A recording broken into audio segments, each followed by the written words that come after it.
রোহিঙ্গাদের সঙ্গে ইফতারে অংশ নিলেন অধ্যাপক ইউনুস ও আন্তোনিও গুতেরেস। মিয়ানমার শান্ত হলে প্রত্যাবাসনের আশা।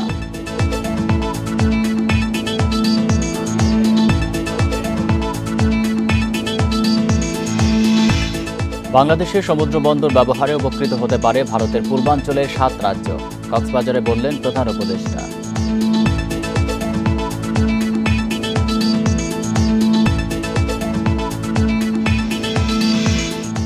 পনেরো বছরের বিচারহীনতার রেশ এখনও কাটেনি। প্রশাসনের ঢিলেঢালা ব্যবস্থায় সুযোগ পাচ্ছে অপরাধীরা, অভিযোগ রিজভির।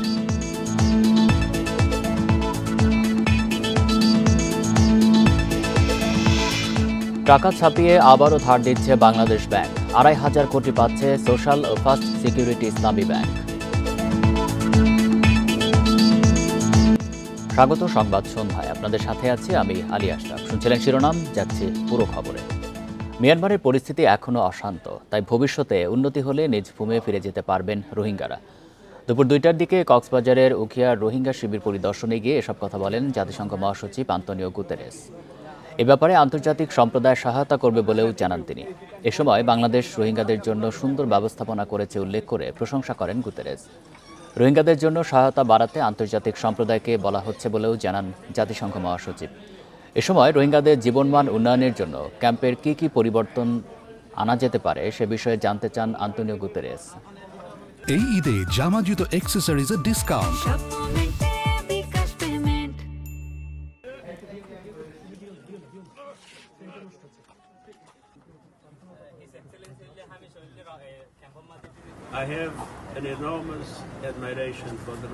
আমি কয়েকবার আরাকান রাজ্যে গিয়েছি। সেখানকার পরিস্থিতি এখনও শান্ত হয়নি। ভবিষ্যতে যদি কখনো শান্ত হয় তাহলে রোহিঙ্গাদের নিজ দেশে ফেরত পাঠানো সম্ভব হবে। এ ব্যাপারে আন্তর্জাতিক মহল কাজ করছে। বাংলাদেশে চলমান সংস্কার ও পট পরিবর্তনে পাশে থাকবে জাতিসংঘ। সকালে প্রধান উপদেষ্টা অধ্যাপক মোহাম্মদ ইউনুসের সাথে বৈঠকের পর এক্সে একথা জানান সংস্থাটির মহাসচিব আন্তোনিও গুতেরেস। এরপর প্রায় ১ লাখ রোহিঙ্গাদের সঙ্গে ইফতার করতে কক্সবাজারে যান জাতিসংঘ মহাসচিব ও প্রধান উপদেষ্টা। ঢাকায় জাতিসংঘ মহাসচিব পররাষ্ট্র উপদেষ্টার সঙ্গে সাক্ষাতের মধ্য দিয়ে শুরু হয় তার সফরের দ্বিতীয় দিন। এতে কথা হয় রোহিঙ্গা ইস্যুতে। এরপর প্রধান উপদেষ্টার কার্যালয়ে যান অ্যান্থনিও গুতেরেস। অধ্যাপক ইউনুসের সঙ্গে প্রায় ২ ঘণ্টার বৈঠকেও প্রাধান্য পায় রোহিঙ্গা প্রত্যাবাসন প্রসঙ্গ। এছাড়া চলমান সংস্কার ও পট পরিবর্তনে বাংলাদেশের পাশে থাকার আশ্বাসও দেন জাতিসংঘ মহাসচিব। এরপর রোহিঙ্গা শিবির পরিদর্শনে প্রধান উপদেষ্টার সঙ্গে কক্সবাজারে যান অ্যান্থনিও গুতেরেস। সেখানে তাকে স্বাগত জানান দুর্যোগ মন্ত্রণালয়ের উপদেষ্টা। সন্ধ্যায় প্রায় ১ লাখ রোহিঙ্গার সঙ্গে ইফতারে যোগ দেবেন তারা। বন ইবনে কামাল, ইন্ডিপেন্ডেন্ট নিউজ, ঢাকা। বাংলাদেশের সমুদ্র বন্দর ব্যবহার করে ভারতের পূর্বাঞ্চলীয় 7টি রাজ্য উপকৃত হতে পারে বলে মন্তব্য করেছেন অন্তর্বর্তী সরকারের প্রধান উপদেষ্টা অধ্যাপক মোহাম্মদ ইউনুস। দুপুরে কক্সবাজারে নবনির্মিত আন্তর্জাতিক বিমানবন্দরে পৌঁছালে কাজের অগ্রগতি ও সবশেষ পরিস্থিতি সম্পর্কে তাকে জানানো হয়। এ সময় বিমানবন্দর সম্পর্কে একটি সারসংক্ষেপ উপস্থাপন করে বেসামরিক বিমান চলাচল কর্তৃপক্ষ। কক্সবাজারের আন্তর্জাতিক বিমানবন্দরের নির্মাণ কাজ ৯৫% শেষ হয়েছে। বাকি কাজ এবছরের ডিসেম্বরের মধ্যে শেষ হবে বলে প্রত্যাশা তাদের। বিমানবন্দরটি চালু হলে প্রতিদিন ৪০ থেকে ৫০টি উড়োজাহাজ ওঠানামা করবে। পরে বেলা ২:৩০টায় খুরুশকুল জলবায়ু উদ্বাস্তু পুনর্বাসন প্রকল্প পরিদর্শন করেন প্রধান উপদেষ্টা। সংশ্লিষ্টরা জানিয়েছেন প্রকল্পের কাজ ৮২% শেষ হয়েছে। বাকি কাজ ২০২৬ সালের ডিসেম্বরের মধ্যে শেষ হবে।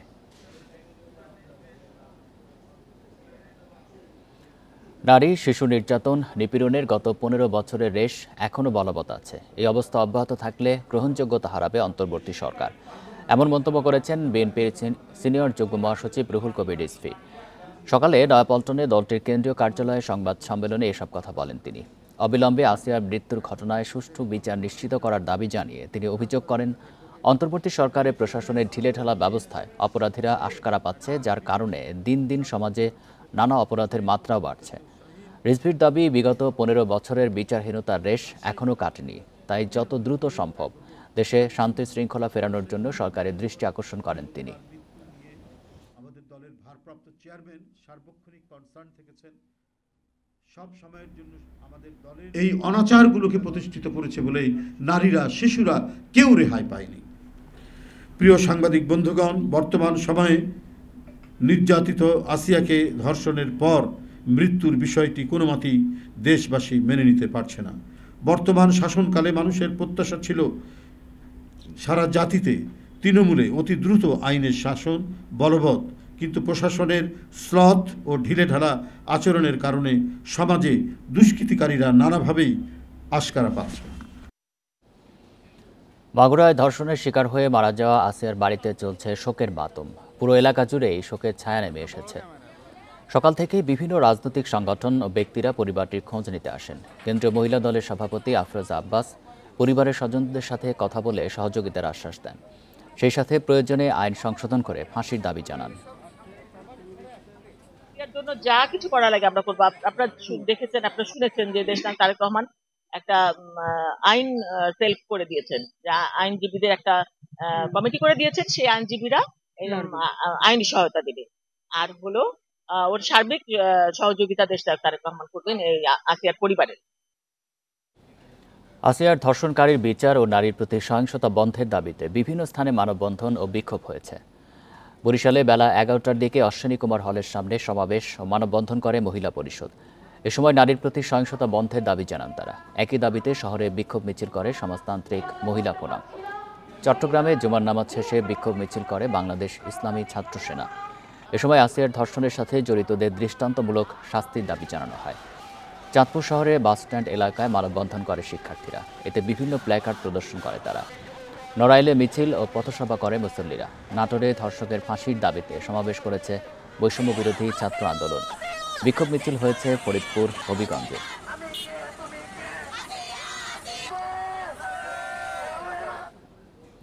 নারায়ণগঞ্জে রূপগঞ্জে চকলেট কিনে দেওয়ার কথা বলে 7 বছর বয়সী এক শিশুকে ধর্ষণের অভিযোগ উঠেছে ইব্রাহিম নামে এক কাঁচামাল ব্যবসায়ীর বিরুদ্ধে। বৃহস্পতিবার দুপুরে উপজেলার তারাবো পৌরসভার রূপসীর বাগবাড়ি এলাকায় এই ঘটনা ঘটে। স্থানীয়রা জানায়, দুপুরে চকলেটের লোভ দেখে দোকানের ভেতরে নিয়ে শিশুটিকে ধর্ষণ করে ইব্রাহিম। ঘটনাটি শিশুটি তার বাবা মাকে জানায়।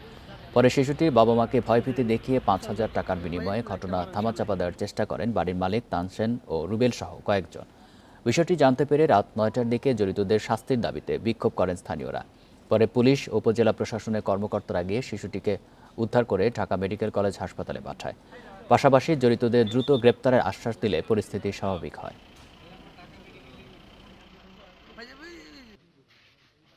ভিকটিমকে উদ্ধার করেছি এটি জানার পরে, এবং সেটি টেস্টের জন্য এবং চিকিৎসার জন্য আমরা ঢাকা মেডিকেলে তাকে প্রেরণ করেছি। আইনে তো একটা প্রসিডিউর আছে, সেই প্রসিডিউর মেনটেন করে সর্বোচ্চ শাস্তি আমরা নিশ্চিত করব। আমরা ঘটনাটা তদন্ত করছি। কিছু কিছু বিষয় আছে, জানেন, ফৌজদারি অপরাধের কিছু বিষয় কখনোই মীমাংসাযোগ্য নয়। তার মধ্যে এই ধর্ষণ বা ধর্ষণ চেষ্টার ঘটনা অন্যতম। যারা এই মীমাংসার চেষ্টা করেছে, আমি মনে করি তারাও এই ঘটনায় সমানভাবে অপরাধী, এবং তাদেরকেও আমরা অবশ্যই আইনের আওতায় আনবো। মাদারীপুরের শিবচরে নার্সকে ধর্ষণ মামলায় শিবচর ইউনাইটেড হাসপাতালের মালিককে গ্রেপ্তার করেছে পুলিশ। বৃহস্পতিবার রাতে উপজেলার বাহাদুরপুর এলাকা থেকে তাকে গ্রেপ্তার করা হয়। মালমার এজাহার থেকে জানা যায়, গত 20 ডিসেম্বর শিবচর ইউনাইটেড হাসপাতালে কর্মরত এক নার্সকে কক্সবাজার নিয়ে জোরপূর্বক ধর্ষণ করে মালিক আপেল মাহমুদ। এরপর গা ঢাকা দেন মাহমুদ। এই ঘটনায় চলতি বছরের 7 জানুয়ারি শিবচর থানায় আপেল মাহমুদের বিরুদ্ধে ধর্ষণ মামলা দায়ের করে পরিবার। পরে গোপন সংবাদের ভিত্তিতে বাহাদুরপুর থেকে তাকে গ্রেপ্তার করে পুলিশ। পুলিশ জানায়, এর আগেও একটি ধর্ষণ মামলার আসামি আপেল মাহমুদ। তার বিরুদ্ধে এই একটা মামলা না, এর আগেও তার বিরুদ্ধে একটা শিশু মেয়েকে ধর্ষণের চেষ্টার অভিযোগে চার্জশিটভুক্ত আসামি। তাছাড়া সে বাস থেকে যে গাড়ি থেকে যে চাঁদাবাজি করে, সে চাঁদাবাজিরও সে সিএসভুক্ত আসামি। নির্বাচন সামনে রেখে নিবন্ধন পেতে তৃণমূল সাজাতে অগ্রাধিকার দিচ্ছে নবগঠিত দল জাতীয় নাগরিক পার্টি, যেখানে যুক্ত হতে পারবেন ফ্যাসিবাদ বিরোধী অন্য দলের সাবেক অভিজ্ঞ সদস্যরাও। এদিকে দেশের বিভিন্ন জেলায় কমিটি সাজাচ্ছে বাংলাদেশ গণতান্ত্রিক ছাত্র সংসদ। এদিকে লেজুর বৃত্তি না থাকলেও নির্বাচনে থাকতে পারে এনসিপির প্রতি সমর্থন। আত্মপ্রকাশ করে নতুন রাজনৈতিক দল জাতীয় নাগরিক পার্টি এনসিপি। এর আগে আত্মপ্রকাশ হয় ছাত্র সংগঠন বাংলাদেশ গণতান্ত্রিক ছাত্র সংসদের। জুলাই অভ্যুত্থানে সাহসী ভূমিকা রাখলেও দল দুটোর নেতৃত্বে থাকা তরুণদের অধিকাংশেরই নেই কোনো রাজনৈতিক অভিজ্ঞতা। আসন্ন নির্বাচন সামনে রেখে নিবন্ধনের শর্ত পূরণে তৃণমূল গোছাতে নজর দিচ্ছে এনসিপি। একটি রাজনৈতিক দলের নিবন্ধন করতে যে শর্তগুলো পূরণ করতে হয়, 1/3 জেলায় অফিস লাগে, আবার শতাধিক থানা বা উপজেলা পর্যায় পর্যন্ত অফিস এবং কমিটির বিস্তৃতি লাগে। এই শর্তগুলো পূরণ করতে যত অল্প সময়ের মধ্যে আমরা পারি আমরা সেই চেষ্টাটা নেব। রাজনীতিতে নাম লেখাতে প্রতিদিন কার্যালয়ে আসছে নানা প্রান্তের মানুষ। জুলাই অভ্যুত্থানে অংশগ্রহণকারীদের পাশাপাশি সমাজের সৎ রাজনীতি অভিজ্ঞ মানুষ খুঁজছে দলটি। নানা শ্রেণী পেশার মানুষ, নানা বয়সের মানুষ, যারা সিনিয়র সিটিজেন আছেন, রাজনীতিতে প্রাপ্য, অন্যান্য রাজনৈতিক দলের সঙ্গেও তাদের যুক্ততা এর আগে থাকতে পারে, আবার নাও থাকতে পারে, এমন যারা বয়সী মানুষেরা আছেন আমরা তাদেরকেও আমাদের দলের সাথে অন্তর্ভুক্ত করতে চাচ্ছি। এদিকে গবেষণা ও কারিগরি শিক্ষার মান উন্নয়নের লক্ষ্য বাংলাদেশ গণতান্ত্রিক ছাত্র সংসদের। 14টি সাংগঠনিক বিভাগ আকারে আমরা সারা দেশ থেকে ভাগ করছি। তো সেখানে গড়ে 4 থেকে 5টি করে হচ্ছে যে জেলা প্রতিটি সাংগঠনিক বিভাগে থাকবে। তো প্রতিটি সাংগঠনিক বিভাগে আবার নির্দিষ্ট সংখ্যক কেন্দ্রীয় কমিটির লোক দায়িত্বশীল থাকবে। এনসিপির সঙ্গে আদর্শগত মিল থাকলেও সংগঠনটি তাদের উপর কোনো প্রভাব বিস্তার করতে পারবে না। তবে জুলাইয়ের আকাঙ্ক্ষা বাস্তবায়নে নির্বাচনে এনসিপির প্রতি সমর্থন থাকতে পারে। জুলাই অভ্যুত্থানের যেই স্পিরিট আকাঙ্ক্ষা সেটাকে প্রত্যাশা পূরণে তাদের স্থির ঘোষণা করে সেক্ষেত্রে আমরা অবশ্যই এনসিপিকে ইলেকশনে সাপোর্ট করার সুযোগ আছে। 70-এর নির্বাচনে কিন্তু অনেক ছাত্রনেতারাও আপনার জাতীয় ইলেকশন কিন্তু করে। তো সেই ক্ষেত্রে আমাদের ছাত্র সংগঠন থেকে অনেকের মধ্যে আমি দেখছি যে সে আকাঙ্ক্ষা আছে। তো সেক্ষেত্রে ছাত্র সংগঠনের পক্ষ থেকে আসলে অনেকেই ইলেকশন অংশগ্রহণ করার সুযোগ আছে। এদিকে প্রাইভেট ও পাবলিক বিশ্ববিদ্যালয় দ্বন্দ্ব প্রসঙ্গে আবু বাকের বলেন, আলোচনার মাধ্যমে ধীরে ধীরে এর সমাধান হবে। ইকরামুল কবির, ইন্ডিপেন্ডেন্ট নিউজ, ঢাকা। প্রায় 4000 কোটি টাকার ইভিএমের দায়িত্ব নিতে চায় না কেউ। 9 মাস আগে ইভিএম প্রকল্প শেষ হলেও এখনও বুঝে নেয়নি নির্বাচন কমিশন। প্রকল্প পরিচালক বলছে প্রকল্পের আওতায় কেনা মালামাল বুঝিয়ে দিলেও নিচ্ছে না কমিশন। অন্যদিকে ইসি বলছে সোর্স কোড বা কারিগরি সত্ত্ব ডিজাইন ডেটাবেস বুঝিয়ে দিলেই ইভিএম নেবে তারা। এমন সংকটে আটকে আছে ইভিএম হস্তান্তর। একাদশ জাতীয় সংসদ নির্বাচনের আগে 2018 সালে 3825 কোটি টাকা ব্যয়ে 1.5 লাখ ইভিএম কেনে নির্বাচন কমিশন। 2023 সালের জুনে প্রকল্পের মেয়াদ শেষ হওয়ার কথা থাকলেও তা 1 বছর বেড়ে গত বছর জুনে শেষ হয়। প্রকল্পের আওতায় কেনা 1.5 লাখ ইভিএমের মধ্যে এখনও প্রায় 1200টির খোঁজ নেই। অন্যদিকে 1 লাখের বেশি ইভিএম নষ্ট। ত্রয়োদশ নির্বাচনে ইভিএমে নয়, কেবল ব্যালট পেপারের মাধ্যমে ভোট হবে। 9 মাস আগে ইভিএম প্রকল্পের মেয়াদ শেষ হয়ে গেলেও কমিশনের পক্ষে এখন পর্যন্ত পুরোপুরি ইভিএম টেক ওভার করা হয়নি। কবে নাগাদ ইভিএম হস্তান্তর হবে তা নির্দিষ্ট করে কমিশন ও প্রকল্প সংশ্লিষ্ট কেউ বলতে পারেনি। আমাদের পক্ষ থেকে প্রকল্পের পক্ষ থেকে যাবতীয় কাজ আমরা সম্পন্ন করেছি, বেশ কয়েকবারই সম্পন্ন করেছি এবং যেভাবে চেয়েছে সেভাবে আমরা কয়েক দফা তাদেরকে বোঝানোর জন্য সকল দলিল দস্তাবেজ এবং পরিদর্শনে সকল ব্যবস্থা করা হয়েছে। যিনি এটা নেবেন তিনি যদি বলেন যে আমি এটা আর একটু বিস্তারিত দেখতে চাই, তার সেটা প্রাধিকার আছেই, তাই না? যে আমি আর একটু ভালো করে বুঝে নিতে চাই যে হ্যাঁ এটা এখানে কার্যকর। এখন এটার জন্য একটু সময় লাগতে পারে, সে সময়টা প্রাতিষ্ঠানিকভাবে দেওয়া আমার মনে হয় উচিত।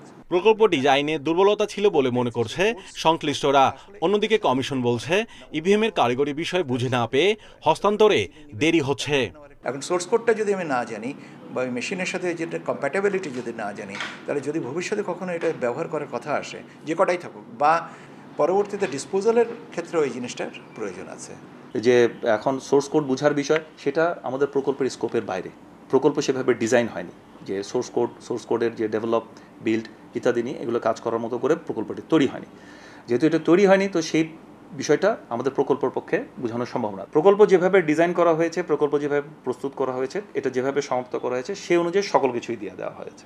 এদিকে প্রকল্পে ইভিএম সংরক্ষণের কোনো ব্যবস্থা না থাকায় বিপাকে পড়েছে কমিশন।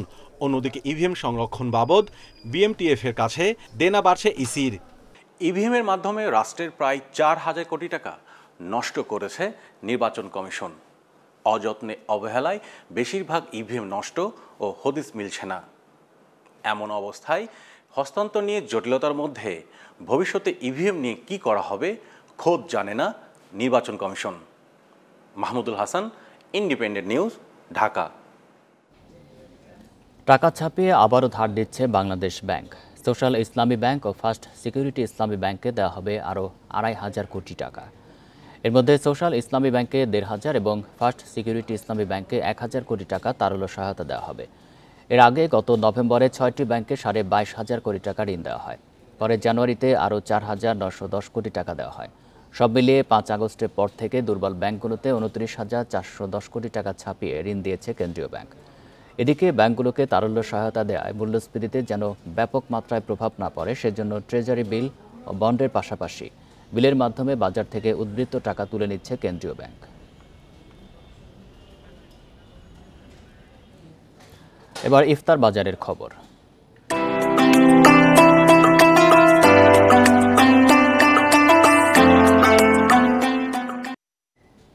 সাতক্ষীরার কালীগঞ্জ উপজেলার নলতা আহসানিয়া মিশনের উদ্যোগে এবারও চলছে ইফতার আয়োজন। প্রতিদিন এই আয়োজনে অংশ নেন 6 থেকে 8,000 মানুষ। এই আয়োজনে কাজ করছেন 2 শতাধিক স্বেচ্ছাসেবক। দেশের মধ্যে এটি সবচেয়ে বড় ইফতার জমায়েত বলে দাবি আয়োজকদের। সাতক্ষীরার কালীগঞ্জ উপজেলার নলতায় হযরত খান বাহাদুর আহসানুল্লাহর মাজার প্রাঙ্গণ, সামনেই বিশাল প্যান্ডেল। সেখানে প্রতিদিন ইফতার করেন 6 থেকে 8,000 মানুষ। রমজান মাস জুড়ে চলে এই আয়োজন। রোজাদারদের জন্য প্রতিদিন 12 মণ দুধ দিয়ে তৈরি করা হয় ফিরনি। থাকে ডিম, খেজুর, ছোলা, চিরা ও কলা। আমার বাসায় এখানে আমি ছোটবেলা থেকে 1997 সাল থেকে এখানে ইফতারি করে আসছি। ইফতারি করার জন্য আমরা বেনাপোল থেকে আসছি। আমরা একটা গাড়ি নিয়ে 5-7 জন এখানে আসছি আর কি। ইফতার সামগ্রী তৈরিতে কাজ করেন 2 শতাধিক স্বেচ্ছাসেবক। সকাল থেকে সন্ধ্যা পর্যন্ত চলে বিশাল আয়োজনের কর্মযজ্ঞ।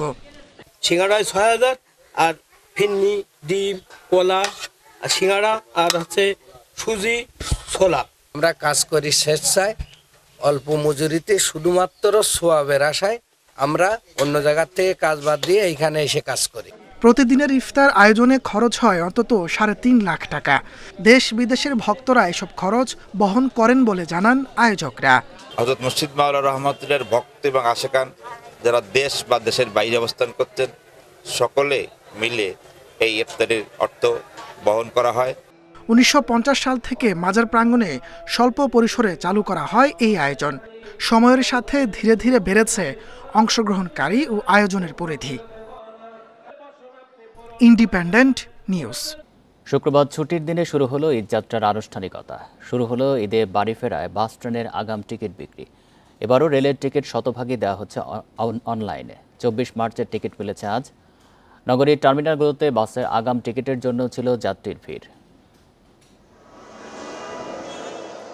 রেলের পশ্চিমাঞ্চল, রাজশাহী, রংপুর ও খুলনা বিভাগের টিকিট বিক্রি দিয়ে শুরু হলো এবারের ঈদযাত্রার আনুষ্ঠানিকতা।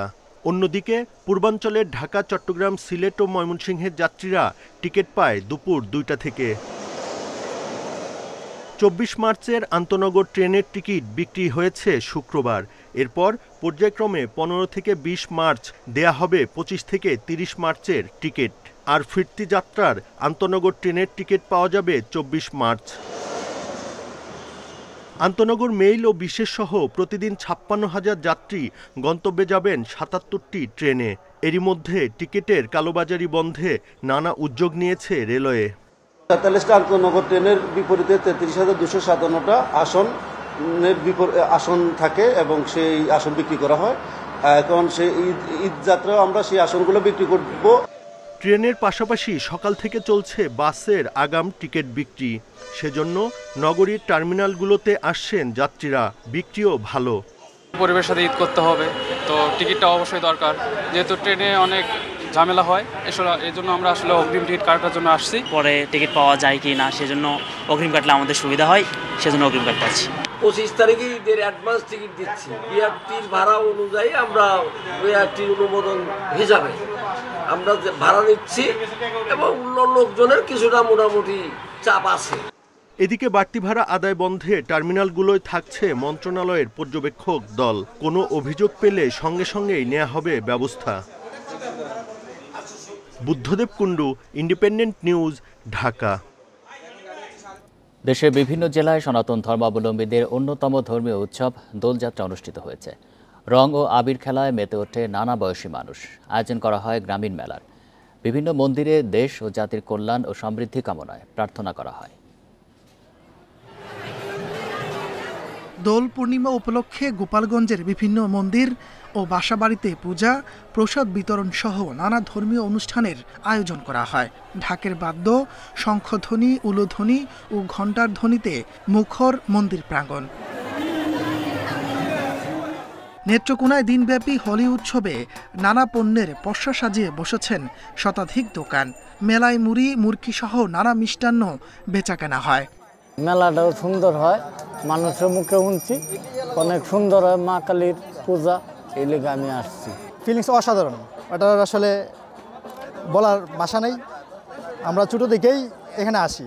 আয়োজকরা বলছেন, মেলা ঘিরে সনাতন ধর্মাবলম্বী সহ সার্বজনীন এক মিলন মেলা পরিণত হয় হাটকুণ্ডলী গ্রাম। প্রায় 200-300 দোকানদারে হাজার হাজার মানুষ আসে ও তাদের প্রাণবন্ত অবস্থা এখানে তৈরি হয় এবং আজ পর্যন্ত আমাদের মেলার মধ্যে কোনো প্রকার কোনো গণ্ডগোল বা কোনো কিছু হয় না। পটুয়াখালীর কলাপাড়ায় ঢাকের বাদ্য, উলুধ্বনি ও ধর্মীয় গানে মুখর হয়ে ওঠে মন্দির প্রাঙ্গণ। উৎসবে রং খেলায় মেতে ওঠে নানা বয়সী মানুষ। তাপস সরকার, ইন্ডিপেন্ডেন্ট নিউজ। বাংলাদেশে পর্যাপ্ত ক্রিকেটার থাকলেও কোয়ালিটি নিয়ে প্রশ্ন আছে। ক্রিকেটারদের প্রস্তুত না করেই নেওয়া হচ্ছে জাতীয় দলে, জানিয়েছেন সাবেক নির্বাচক হান্নান সরকার। মুশফিক মাহমুদুল্লাহর জায়গায় আফিফ, শামীম, সোহানদের পরখ করে দেখা উচিত বলে জানান তিনি। সঠিক প্রক্রিয়া অনুসরণ করলে 2027 বিশ্বকাপের আগে সেরা কম্বিনেশন সাজানো সম্ভব মনে করেন হান্নান। সপ্তাহের ব্যবধানে অবসর নেন মুশফিক মাহমুদুল্লাহ। 2 অভিজ্ঞ ক্রিকেটার জায়গা ছেড়ে দিয়েছেন তরুণদের জন্য। 2027 বিশ্বকাপ পরিকল্পনায় কারা পূরণ করবেন তাদের শূন্যতা। পর্যাপ্ত ক্রিকেটার থাকলেও তাদের মান ও সামর্থ্য নিয়ে প্রশ্ন আছে। ক্রিকেটার আছে, কিন্তু আপনি যদি বলেন কোয়ালিটি ক্রিকেটার, সেই জায়গাটায় কোশ্চেন মার্কটা চলে আসে। কোয়ালিটি কিছু প্লেয়ার রয়েছে, তাদের দিকে ক্রিকেট বোর্ড নজর রাখছে, তাদেরকে প্রসেসের মধ্যে রেখেছে। এক্সপিরিয়েন্স 2জন প্লেয়ার যারা বাংলাদেশ ক্রিকেটে এত লম্বা সময় সার্ভিস দিয়ে গেছে, তাদের রিপ্লেসমেন্ট এত সহজেই পাওয়া সম্ভব না। বাট রিপ্লেসমেন্টে যারা রয়েছে তাদেরকে আরেকটু প্রপার মোটিভেশন এবং টেকনিক্যাল জায়গা থেকে যদি কাজ করে নিয়ে যাওয়া যায়, আমার বিশ্বাস সেটা অবশ্যই তারা ডেলিভার করতে পারবে। অনূর্ধ্ব 19 দলে দারুণ পারফর্ম করলেই জাতীয় দলের সুযোগ পান অনেকে। অপরিণত ক্রিকেটার আন্তর্জাতিক মঞ্চে প্রত্যাশা পূরণে ব্যর্থ হয়ে জায়গা হারান। সঠিক প্রক্রিয়া মেনে ক্রিকেটারদের প্রস্তুত করে জাতীয় দলে খেলানো উচিত। পাইপলাইনের প্লেয়ারকে আমরা রেডি না করে ন্যাশনাল টিমে নিয়ে যাচ্ছি, সমস্যাটা ওইখানেই হচ্ছে। সো আমার মনে হয় পাইপলাইনের প্লেয়ার যথেষ্ট রয়েছে, তাদেরকে রেডি করার ক্ষেত্রে আমাদের সময় দিতে হবে, তাদেরকে প্রপারভাবে গাইড করে আপগ্রেড করে তারপরে ওই ন্যাশনাল টিমে নিতে হবে। সো তাহলেই কিন্তু আমার মনে হয় যে সেই রিপ্লেসমেন্টটা বা তারা এনাফ সুযোগ পাওয়ার মতো অবস্থা থাকবে। মিডল অর্ডারে মুশফিক মাহমুদুল্লাহর শূন্যস্থানে 5-6 জন ক্রিকেটারকে পরখ করা যেতে পারে। কিপার হিসেবে আকবর, সোহান, অঙ্কনরা বিসিবির বিবেচনায় থাকবেন। এছাড়া আফিফ, শামীম, রাব্বিদের দিকেও নজর থাকবে বোর্ডের। এদের মধ্যে থেকে একটু নজরে রাখতে হবে যে ঢাকা প্রিমিয়ার লিগটা কে কীভাবে শেষ করছে, কে কোন কন্ডিশনে কাদের এগেন্স্টে কীভাবে পারফর্ম করছে, সেই জায়গার একটা জাজমেন্টের পরে তাদের এখান থেকে কিছুটা শর্ট লিস্ট করা যেতে পারে। 27-এর ওয়ার্ল্ড কাপ যেটাকে টার্গেট করে এই পরিকল্পনা, যেটা আমাদের অপারেশন চেয়ারম্যান ফাহিম স্যারও বলেছেন যে 27-এর ওয়ার্ল্ড কাপে টার্গেট করে এগোচ্ছে। 1 বছর পরে যে হোচেট খাওয়ার আগেই আমরা যেন এই পুলটাকে একটু বড় করে এগিয়ে যাই। দীর্ঘমেয়াদী পরিকল্পনায় 2027 বিশ্বকাপের জন্য এগুতে চায় বিসিবি। সঠিক প্রক্রিয়া অনুযায়ী কাজ হলে তারুণ্যনির্ভর দল নিয়ে ভালো কিছু সম্ভব, বিশ্বাস হান্নানের। Muhammad Nazim, Independent News, Dhaka. এই ছিল সংবাদ সন্ধ্যায়। ইন্ডিপেন্ডেন্ট টেলিভিশনের সব খবরের আরো বিস্তারিত জানতে চোখ রাখুন ফেসবুক, ইউটিউব এবং এক্সে। ধন্যবাদ সবাইকে।